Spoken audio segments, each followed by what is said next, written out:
मैं डॉक्टर पुनीत अग्रवाल हूँ। पिछले 40 सालों से समाज में अपनी सेवाएं as a laparoscopic surgeon, as a laser surgeon, as a emergency surgeon दे रहा हूँ। आज मैं आपसे बात करूँगा रेबीज़ का प्रिवेंशन, और रेबीज़ का प्रिवेंशन केवल वैक्सीन से अवेलेबल है। वैक्सीन के साथ साथ इसमें हम इम्यूनोग्लोबुलिन भी लगवाते हैं और उसका मॉडर्न मोनोक्लोनल एंटीबॉडीज आ गई हैं, वो भी हम लगवाते हैं। आज इसके बारे में आप सबको बताऊंगा कि हमको किस तरह से वैक्सीन लगानी है, कहाँ पर लगानी है, कौन से रूट से लगानी है, कितनी डोज देनी है, और इसके बारे में सारी बातें मैं आपको बताऊंगा। जो वैक्सीन का डोज है या इम्यूनोग्लोबुलिन हमको लगवाना या नहीं लगवाना, ये हमारा डिपेंड करता है कैटेगरी ऑफ वुंड पे। और कैटेगरी वुंड 1 कौन सा होता है, जिसमें कि जो डॉग है या किसी अन्य जानवर ने केवल आपने उसको खाना खिलाया हो, तो आपके हाथ पर अपने हाथ से खाना खिलाया हो, या आपने उसको छुआ हो, या आपकी जो खाल है उसमें कोई भी घाव नहीं हो और उसको उसने चाट लिया हो, या आपकी खाल पर जो कि इंटैक्ट है, खाल में घाव नहीं है, उस पर उसका यूरिन या फीसेस लग गए हों। एक बात मैं आपको बता देना चाहता हूँ अभी यहीं पर, जो रेबीज़ होता है वो सलाइवा से आगे पास होता है। मरीज़ की जो रेबीड एनिमल है उसके ब्लड से, यूरिन से और फीसेस से रेबीज़ का वायरस है वो पास नहीं होता है। जो रेबीज़ वायरस है वो वेजाइनल सीक्रेशंस और सीमेन में मिलता है। इस बात का हमको विशेष ध्यान रखना है और इसको नोट करके रखना है। तो अगर हम एनिमल को पेट कर रहे हों, सहला रहे हों, या उसको हम खाना खिला रहे हों, या उसने हमारी इंटैक्ट स्किन को चाट लिया हो, या उसने हमारी इंटैक्ट स्किन पर उसका यूरिन या फिसेस लग गया, तो ये कैटेगरी 1 होता है। और कैटेगरी 1 में हमको कुछ भी नहीं करना होता, केवल घाव को आप अच्छी तरह साफ़ कर लीजिए पानी से 10-15 मिनट, और उसके बाद उस पर बीटाडीन का लेप लगा दें। बीटाडीन एक वायरोसाइडल होती है जो कि वायरस की ऊपर की जो लिपिड की लेयर होती है उसको डिस्ट्रॉय कर देती है, जिससे कि वायरस मर जाता है। आपको याद हो कोरोना वायरस में भी हम वायरोसाइडल एजेंट का यूज़ करते थे। अब इसके बाद आता है कैटेगरी 2।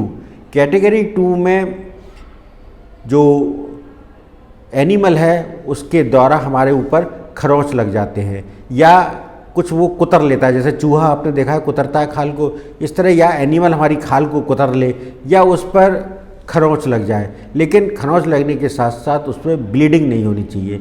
अगर ब्लीडिंग हो जाती है तो वो कैटेगरी 3 में चला जाता है। अगर ब्लीडिंग नहीं है, केवल खुरचने के घाव है और उसने निबलिंग किया है, तो उसको हम कैटेगरी 2 में मानते हैं।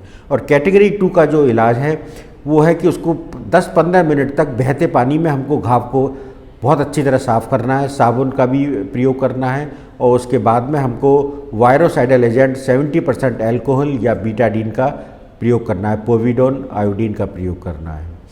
अगर जो मरीज़ है वो उसको एंटी कैंसर की दवाई चल रही हो, कैंसर की दवाइयाँ चल रही हो जो बॉडी की इम्यूनिटी काम करती है, या उसको HIV है, या स्टेरॉइड की दवाई खा रहा है वो, या क्लोरोक्विन की दवाई चल रही है, तो उसको हम कैटेगरी 3 में काउंट करते हैं, और उसमें हम साथ में इम्यूनोग्लोबुलिन या मोनोक्लोनल एंटीबॉडीज़ भी देते हैं। अब आता है कैटेगरी 3 का। कैटेगरी 3 क्या होता है? जब हमारी स्किन पूरी तरह से फट जाती है, या उसमें चोट लग जाती है, उसमें से ब्लीडिंग हो रही होती है, या हमारे शरीर में कहीं पर खाल पर घाव है, उसको उसने अपनी जीभ से चाट लिया हो। अगर जीभ से चाट लिया हो तो भी कैटेगरी 3 में आ जाता है। या हमारे शरीर में म्यूकस मेम्ब्रेन है, म्यूकस मेम्ब्रेन हमारे मुंह में होती है, नाक में होती है, आँख में होती है, अगर इसमें उसका सलाइवा चला गया उस चाटने से या किसी और तरीके से, तो भी ये कैटेगरी 3 का घाव बन जाता है। अगर ब्लीडिंग प्रेजेंट है तो ये सीधा सीधा कैटेगरी 3 में आ जाता है। कभी कभी जो गाय भैंस होती है उनमें रेबीज होती है और उनका दूध हम सेवन कर लेते हैं। अगर हम बिना उबाले सेवन कर सकते हैं तो देयर आर चांसेस कि हम रेबीज़ के कीटाणु हमारे अंदर आ जाएं। अगर हम USA जाते हैं तो USA में केव्स हैं और उन केव्स के अंदर चमगादड़ रहते हैं, और वो जो चमगादड़ हैं वो बहुत ज़्यादा प्रोन है फॉर रेबीज़।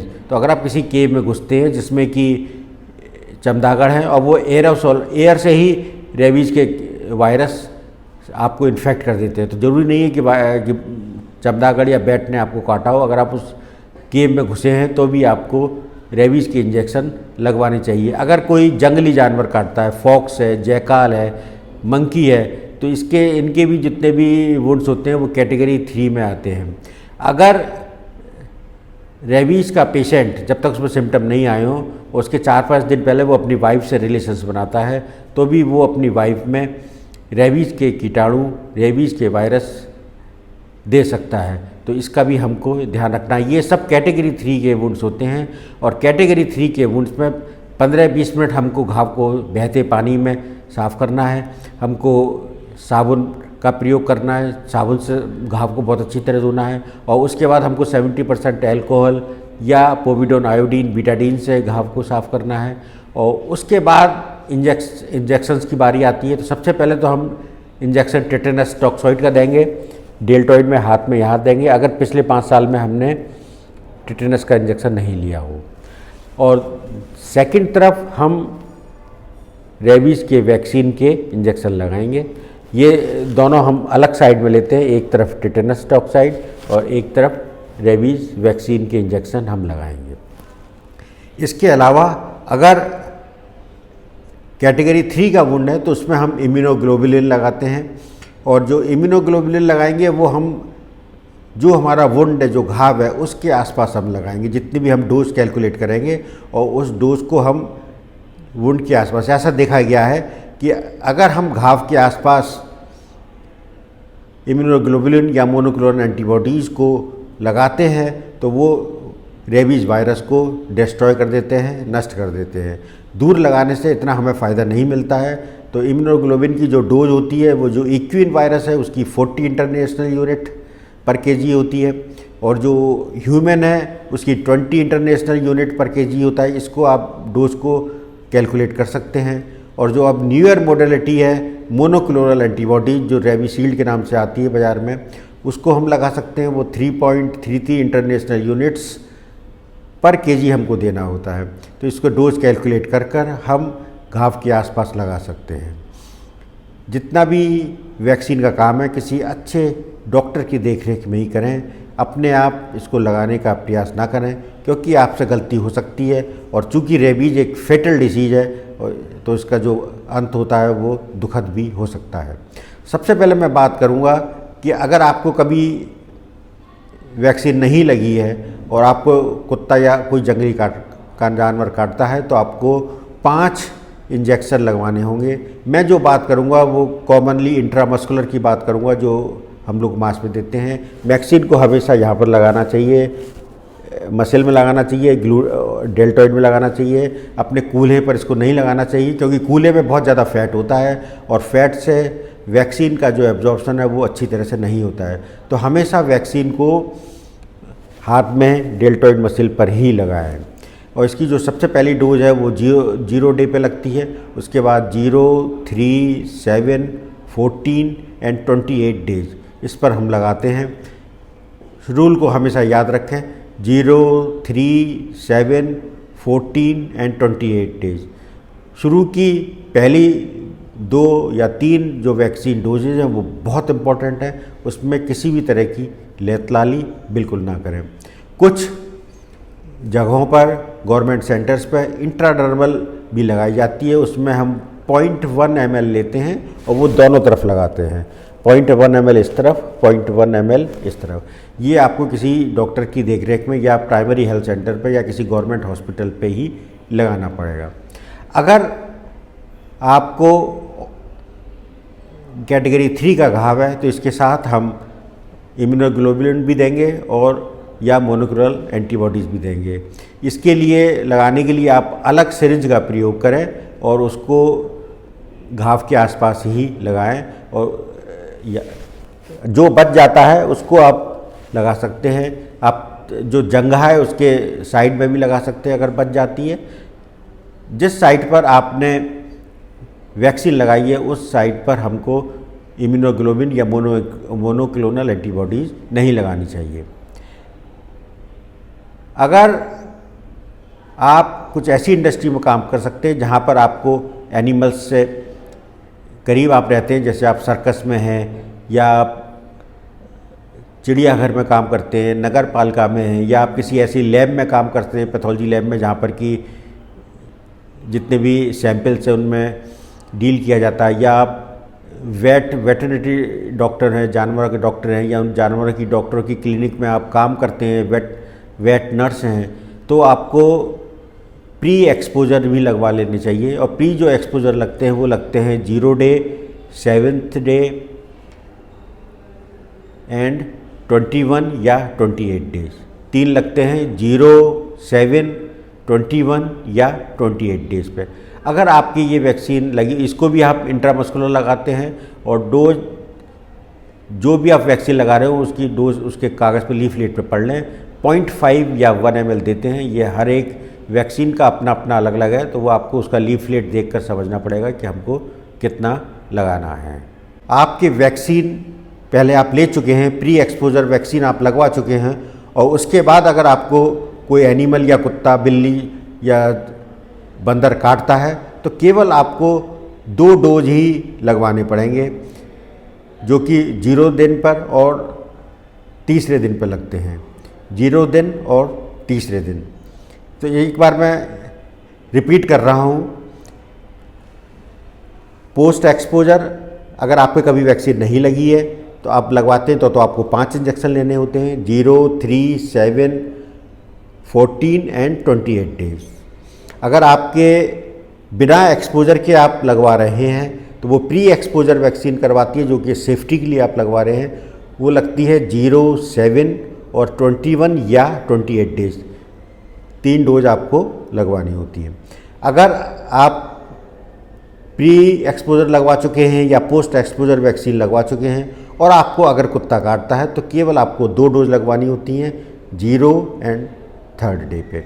अगर आप का कैटेगरी 3 का वुंड है तो आपको इम्यूनोग्लोबुलिन लेने होते हैं, या फिर आप मोनोक्लोनल एंटीबॉडीज़ का प्रयोग भी कर सकते हैं, जो आपको अलग सिरिंज से लगाने होते हैं, वुंड के आसपास लगाने होते हैं, और जहाँ पर आपने वैक्सीन लगाई है वहाँ के उसके अराउंड नहीं लगाने सकते हैं। घाव की सफाई बहुत इम्पोर्टेंट है। घाव पे वायरोसाइडल एजेंट जैसे पोविडोन आयोडीन लगाना बहुत इम्पोर्टेंट है, या आप 70% एल्कोहल लगा सकते हैं। कुछ नहीं मिलता है तो आप आफ्टर शेव लोशन भी लगा सकते हैं कि जिसमें एल्कोहल काफ़ी मात्रा में होता है। अगर आप की इम्यूनिटी लो है, आप कैंसर की दवाइयाँ ले रहे हैं, स्टेरॉइड पर हैं, या आपको HIV है, तो आपको इम्यूनोग्लोबुलिन अवश्य लगवा लेना चाहिए। अगर कुत्ते के वैक्सीन लगी हुई है तो भी आपको वैक्सीन अवश्य लगवानी चाहिए, क्योंकि हो सकता है कुत्ते की वैक्सीन सही तरह से नहीं लगी हो, उसको पूरा इफेक्ट नहीं आया हो, क्योंकि रेबीज़ में हम किसी भी तरह का रिस्क नहीं ले सकते हैं। रिस्क लेना खतरनाक हो सकता है। मैं ये नहीं कह रहा हूँ कि हर केस में खतरनाक होता है, लेकिन अगर खतरनाक हो गया और रेबीज़ की बीमारी एक बार कीटाणु आपके अंदर आ गए तो उससे अपने आप को बचाना पॉसिबल नहीं होता है और मौत सुनिश्चित होती है। वैक्सीन लगाने का कोई भी कॉन्ट्राइंडिकेशन नहीं है, चाहे आप प्रेगनेंसी हो, लैक्टेशन हो, या और आपको कोई बीमारी चल रही हो, तब भी आपको रेबीज़ का वैक्सीन लेने चाहिए, क्योंकि रेबीज़ बहुत फैटल डिसीज़ है, इसलिए इसमें हम रिस्क नहीं ले सकते हैं। अगर आप क्लोरोक्विन या हाइड्रोक्लोरोक्विन की दवाई खा रहे हैं मलेरिया की, तो आपको इंट्राडर्मल ना लेकर इंट्रामस्कुलर ही सारी इंजेक्शंस लगवानी चाहिए।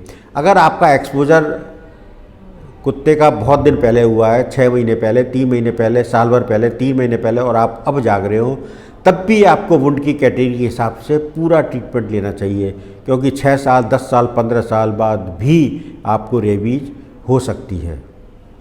जो वैक्सीन होता है उसको हम 2 to 8 डिग्री सेंटीग्रेड टेम्परेचर पर रखते हैं, इसको फ्रीज़र में नहीं रखते हैं। फ्रीज़र में रखने से जो वैक्सीन है उसमें तो प्रॉब्लम नहीं आएगी, लेकिन जो साथ में एम्प्यूल होता है जिसमें सेलाइन होता है वो फट सकता है, इसलिए ये आप ध्यान रखें, उसको 2 to 8 डिग्री पर रखें। वैक्सीन के साइड इफ़ेक्ट्स बहुत मिनिमल होते हैं, आजकल इतनी अच्छी वैक्सीन बन रही है, मिनिमल फ्लू लाइक थोड़ा बहुत फीवर, हेडेक हो जाता है, इसके अलावा कोई एडवर्स रिएक्शन बहुत सीरियस नहीं होते हैं, कोई एनाफाइलेक्टिक शॉक वगैरह नहीं होते हैं। जिस ब्रांड का आप लगा रहे हो उसी ब्रांड से आप कंटिन्यू करें और उसी ब्रांड को आप हमेशा आगे लगवाते रहें। ऐसा ना करें कि ब्रांड चेंज कर दें। लेकिन अगर कोई ऑप्शन नहीं है तो आप जो मिल रहा है उसी को लगवाएं। Something is better than nothing because rabies is a very fatal disease. हमेशा याद रखें, हमको क्विक एक्शन लेना है। अगर हम क्विक एक्शन नहीं लेंगे तो हम रेबीज के ग्रसित हो सकते हैं, जिसका कि कोई ट्रीटमेंट भी अवेलेबल नहीं है। अगर आप किसी ऐसी इंडस्ट्री में काम कर रहे हैं जिसमें कि आपको एनिमल्स से बहुत क्लोजनेस रहती है, तो वैक्सीन लगवाने के बाद हर 2 साल तक हर 6 महीने बाद अपने वैक्सीन टाइटर को चेक करते रहें। अगर ये 0.5 इंटरनेशनल यूनिट पर ml से कम हो तो बूस्टर ले लें, और अगर 2 साल बाद फिर हर 2 साल पर अपना वैक्सीन का टाइटर चेक करते रहें, और अगर ये कम होता है तो बूस्टर इंजेक्शन ले लें। आशा है मैंने आपको सारी क्वेरीज मैंने आपकी सॉल्व कर दी होंगी।